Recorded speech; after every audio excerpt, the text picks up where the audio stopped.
श्री रामकृष्ण लीला प्रसंग स्वामी शारदानंद जी द्वारा लिखित साधक भाव ग्रंथ परिचय। ईश्वर कृपा से श्री रामकृष्ण देव के अलौकिक साधक भाव की समालोचना पूर्ण हुई। इसमें उनके अदृष्टपूर्व साधनानुराग तथा साधन तत्व की केवल दार्शनिक आलोचना ही नहीं है, अपितु 17 वर्ष की आयु से 40 वर्ष की आयु तक की उनके जीवन की प्रधान घटनाओं का समय निर्धारित कर उनका धारावाहिक वर्णन करने का प्रयास भी किया गया है। अतः इस साधक भाव को श्री रामकृष्ण देव के साधक जीवन का तथा स्वामी विवेकानंद प्रमुख उनके शिष्य वर्ग का उनके श्री चरणों के समीप उपस्थित होने के पूर्व तक का इतिहास कहा जा सकता है। वर्तमान ग्रंथ को लिखते समय श्री रामकृष्ण देव के जीवन की समस्त घटनाओं का समय निरूपण करने में कहाँ तक सफल हो सकेंगे, इस विषय में हमें विशेष संदेह था।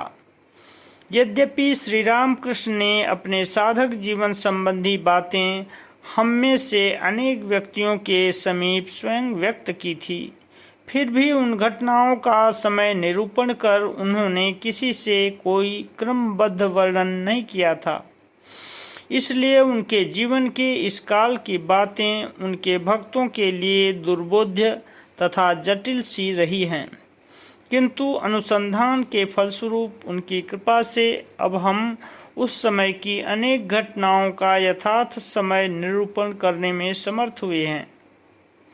श्री रामकृष्ण देव के जन्म सन के संबंध में अब तक संदेह चला आ रहा था, क्योंकि उन्होंने स्वयं हमसे यह कहा था कि उनकी असली जन्मपत्री खो गई है तथा बाद में जो जन्मपत्री बनाई गई है वह भ्रमपूर्ण है।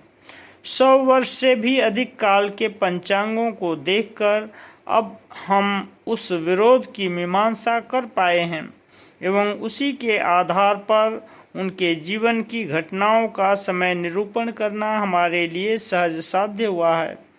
श्री रामकृष्ण देव की षोडशी पूजा संबंधी यथार्थ घटना अब तक किसी को विदित नहीं थी। इस ग्रंथ को पढ़ने से पाठकों को उस घटना के बारे में भी सहज ही ज्ञान प्राप्त हो सकेगा।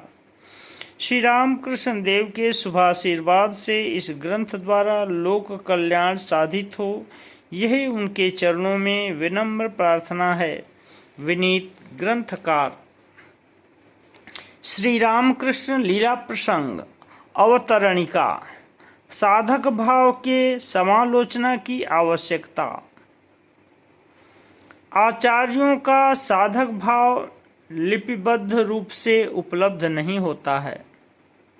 संसार के आध्यात्मिक इतिहास को पढ़ने से पता चलता है कि लोक गुरु बुद्ध तथा श्री चैतन्य देव को छोड़कर अन्यान्य अवतार पुरुषों के जीवन में साधक भाव का विवरण विस्तृत रूप से लिपिबद्ध नहीं है। जिस तीव्र अनुराग तथा उत्साह को लेकर वे अपने जीवन में सत्य की उपलब्धि के लिए अग्रसर हुए, जिस आशा निराशा भव विस्मय भय विस्मय आनंद व्याकुलता की तरंग में प्रवाहित हो, वे कभी उल्लसित तथा कभी विषादग्रस्त हुए, किंतु अपने गंतव्य लक्ष्य की ओर निरंतर दृष्टि को निबद्ध रखने में कभी विस्मृत नहीं हुए। उन विषयों का विशद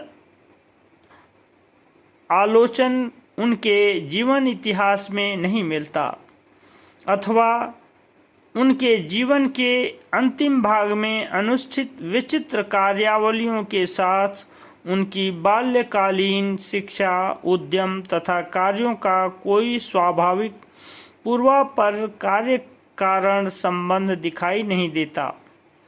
दृष्टांत स्वरूप कहा जा सकता है कि वृंदावन के गोपी जन वल्लभ श्री कृष्ण धर्म संस्थापक द्वारकानाथ श्री कृष्ण के रूप में कैसे परिणत हुए, यह स्पष्ट रूप से जानने का कोई साधन नहीं है। ईसा के महान तथा उदार जीवन में उनकी 30 वर्ष की आयु से पूर्व की घटनाओं में केवल 2-1 का ही पता चलता है। आचार्य शंकर का केवल दिग्विजय वृत्तांत ही विस्तृत रूप से लिपिबद्ध है, अन्यत्र सर्वत्र भी ठीक ऐसा ही है। वे कभी असंपूर्ण थे, यह बात भक्त की भावना के विरुद्ध है। इसके कारण का पता लगाना कठिन है। भक्तों की भक्ति की प्रबलता से ही संभवतः इन विषयों को लिपिबद्ध नहीं किया गया है। मानव की असंपूर्णता को देव चरित्र में आरोपित करने में संकुचित होकर ही संभवतः उन लोगों ने इन विषयों को लोक चक्षु से अगोचर रखना ही उचित समझा है। या यह भी हो सकता है कि महापुरुषों के चरित्र सर्वांग सुंदर, महान, भाव समूह सर्वसाधारण के समक्ष एक उच्च आदर्श का रूप धारण कर उनके लिए जिस प्रकार कल्याण कर सकते हैं, उस प्रकार का कोई लाभ उन भावों को प्राप्त करने के लिए महापुरुषों ने जो अलौकिक प्रयास किया है, उनके वर्णन से नहीं होगा। यह सोचकर ही उन विवरणों को लिपिबद्ध करना उन्होंने अनावश्यक समझा है। भक्त सदा अपने प्रभु को पूर्ण देखना चाहते हैं।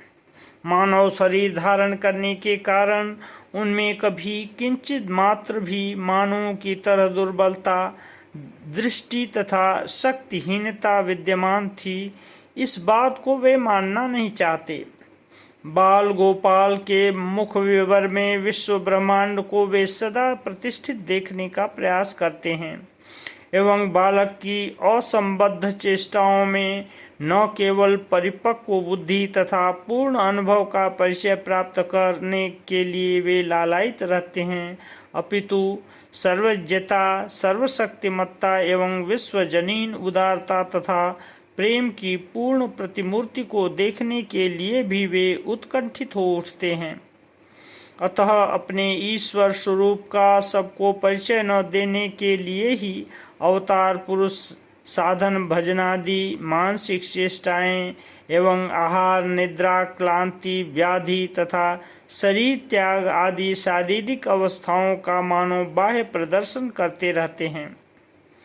इस प्रकार का निर्णय करना उनके लिए विचित्र नहीं है।